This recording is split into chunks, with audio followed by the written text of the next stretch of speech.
What's up, guys? Welcome to the line change. In this video, we're going to be talking the Abbotsford Canucks.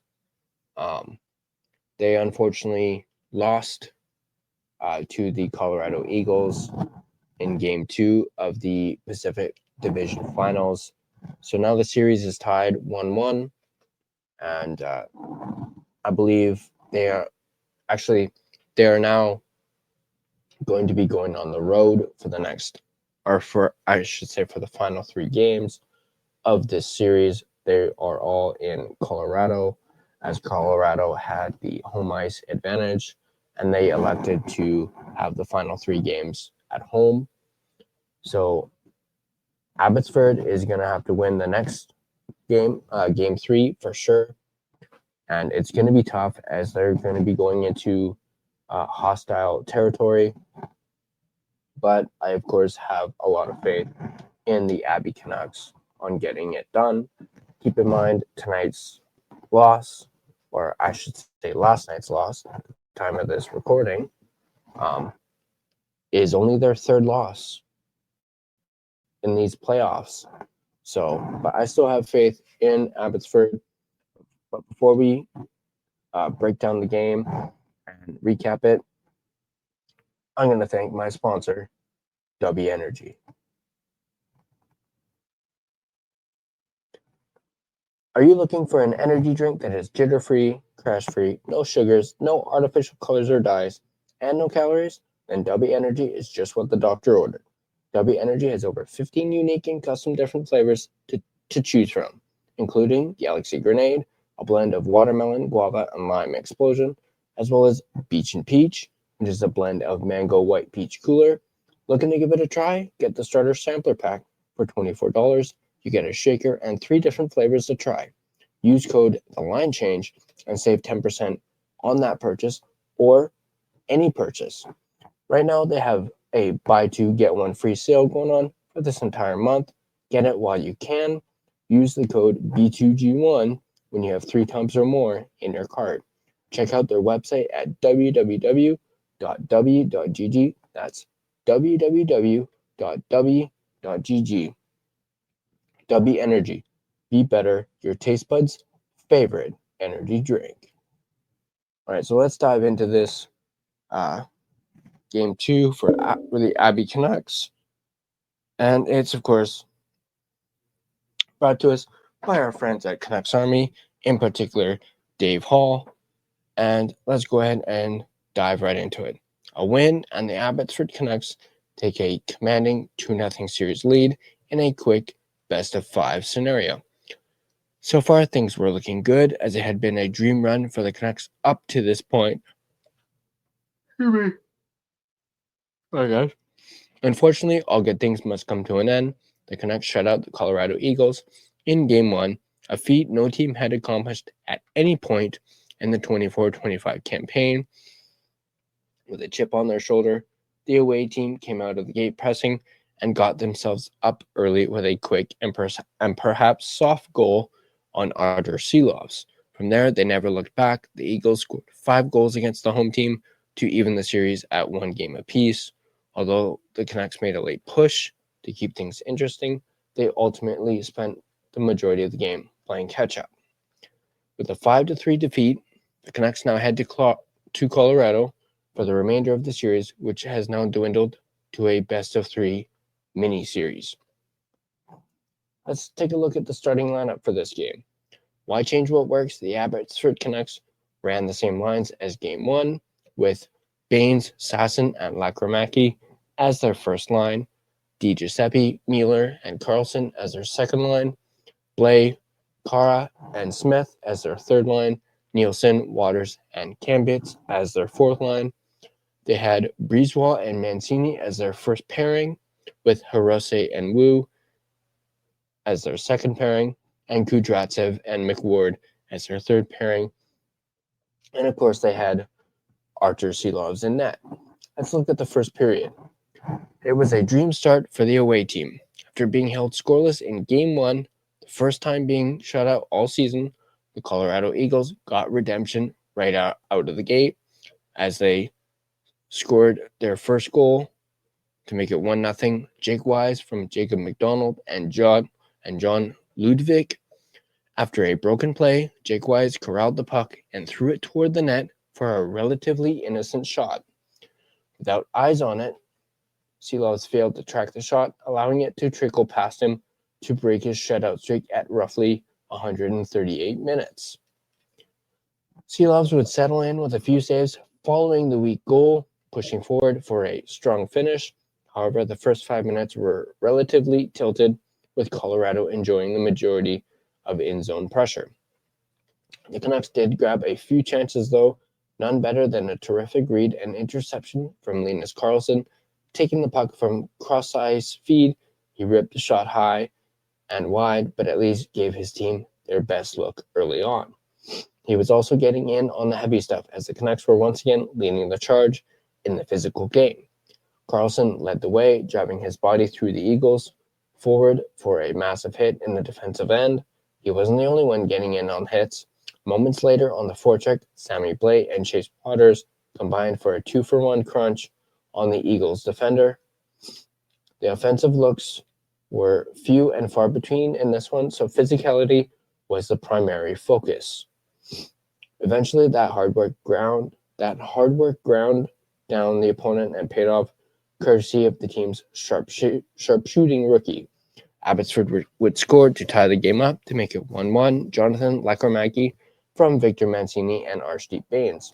Jonathan Lekkerimäki put a routine shot on net, leading to an offensive zone faceoff. After Arshdeep Bains won the faceoff clean, Victor Mancini fired a shot on net, which led to a juicy rebound from Trent Miner. Jumping on that puck was Lekkerimäki, who tossed the monkey off his back for his first career Calder Cup playoff goal. Or I should say Calder Cup playoffs goal. The Canucks did not have much to offer in their offensive zone, in the offensive department. However, that goal sparked the club as they grabbed the game's following string of shots and the obvious equalizer tally from Lekkerimäki. The young rookie was right back at it, nearly linked up with Max Sasson on the next shift, thanks to a tremendous breakout from Akito Hirose and Arshdeep Bains. Collecting the puck at the blue line was Lekkerimäki, who sent a perfect threaded pass towards Sasson, who was breaking toward the net. He just missed the connection. The teams ended the first 20 minutes even at 1 goal apiece, but the Canucks truly woke up in the second half to set up for a fun-filled second period. Final shots were 8-6 in favor of Abbotsford. Let's look at the second period. After several back-and-forth attempts, Phil DiGiuseppe was delivered a nasty hit from behind by Devontae Stevens, sending PDG to the ice. He would eventually collect himself as the Canucks head to their first power play of the match. Nothing would come of the man's advantage. In fact, the Canucks would take a penalty of their own just moments after their power play wrapped up, but their penalty kill has been perfect, and it stayed that way. 24-for-24. The Canucks didn't allow a shot on that kill, and it had been a solid stretch where Seelovs did not see a shot. When he did, he kept himself sharp, throwing up the blocker on Matthew Phillips off a good rush chance. With a relatively slow period, this shot represented the best chance for either team. That includes the next shot, which probably shouldn't have found the back of the net. Colorado scored to make it 2-1. Wyatt Aomod from Oscar Olsson and Matthew Phillips. Collecting the puck in the corner, Wyatt Aomod sensed Artur Seelovs cheating ever so slightly. With that, he elected to throw the puck on net, fooling the netminder on the short side while he fell back into his own net. Those are two soft goals that Artur Seelovs certainly wants back. The Eagles took the air out of the building late in the third, doubling their lead off a redirection. Colorado would score again to make it 3-1. Chris Wagner from TJ Tynan and Brian Yoon. With Seelovs scrambling, TJ Tynan slowed the pace before sending the puck toward the crease. With his stick in the right spot, Chris Wagner successfully deflected the puck past Seelovs to give them their largest lead of the series thus far. While they did head into the dressing room, Down by 2 goals, they would be given some life. With the buzzer sounding, John Ludwig caught Sammy Blais with a cheap shot to the face. Shockingly, both players were handed penalties, sending the start of the third period on a 4-on-4. That's just Sammy Blais being Sammy Blais. After 2 periods, the shots were 13-12 in favor of Colorado. Let's move on to the third period. It wasn't the ideal start for the Canucks, with Tristan Nielsen seeing the gate for tripping just moments into the period. While killing the penalty wasn't necessarily the worry, it took up a good chunk of the time that could have been spent catching up. As expected, they killed the clock successfully, extending their PK to a perfect 25-for-25. But the Eagles tripled their lead just seconds later. Colorado would score to make it 4-1. Ivan from Brian Yoon. Sticking with the pressure from their power play, Ivan collected the puck on the half wall and delivered a seeing eye shot past Lobs. Suddenly, the Canucks were down 4-1 in front of a sold-out Abbotsford Center. The Canucks continued to shoot themselves in the foot, taking another penalty midway through the frame. Again, it was unfortunate, more so because of time constraints. They killed the penalties successfully to make it 26 straight. And as the Canucks continued to do so, they continued their crawl back into the game. They would score to make it 4-2. Chase Waters from Akito Hirose and Sammy Blais. Following the Akito Hirose point shot, Chase Waters pounced on the rebound to push it past Miner to cut the deficit in half. Tempers blew up directly after the goal when Sammy Blais got extremely hot after being thrown to the ice by John Ludwig. That eventually led to him throwing an opponent's helmet and grabbing an unsportsmanlike penalty for roughly 20 minutes of penalty minutes, along with the assist. Quite the shift for the veteran forward. Blais had been playing on the edge all playoffs, mainly for the better. Eventually, he crossed the line and paid the price. With the goalie pulled in the final few minutes, the Eagles iced the game. Colorado would score to make it 5-2. Jason Megna from Chris Wagner and Callie Rosen. But wait, the Canucks had life. Just after the empty net goal, the Canucks were handed a power play of their own and made it count, scoring to make it 5-3. Linus Karlsson from Kirill Kudryavtsev and Jonathan Lakromaki. With time winding down, Kirill Kudryavtsev fed Linus Karlsson with a perfect feed for the one-timer. That was Karlsson's first goal of the playoffs and Lakromaki's second point of the match for what was likely his best game of the playoffs so far. Despite a late push that was as close as they'd come, Colorado Eagles would come alive to triple up on the home team and even the series at 1 game apiece. From here, it's a best-of-3 heading to Colorado for the remainder of the series. As we mentioned, final score was 5-3 for the Colorado Eagles. Final shots of the game were 30-21 in favor of Abbotsford. What's next? The series will take a few days off as it switches gears into a best-of-3 in Colorado. Game 3 will be played on Wednesday, May 21st. The puck drops at 6:05 p.m. Pacific at Blue Arena. So there you have it. Game 2 of Abbotsford versus Colorado. Unfortunately, Abbotsford, as was mentioned throughout the article, they were playing from behind. They're trying to play catch-up, and it caught up to them, and they were unable to take a commanding lead in the series. Now they, as mentioned, go back to Colorado. But I just want to point out just how fascinating this whole penalty kill is during this playoffs. They are a perfect 26-for-26, meaning they haven't allowed a power play goal. In the last 26 power plays,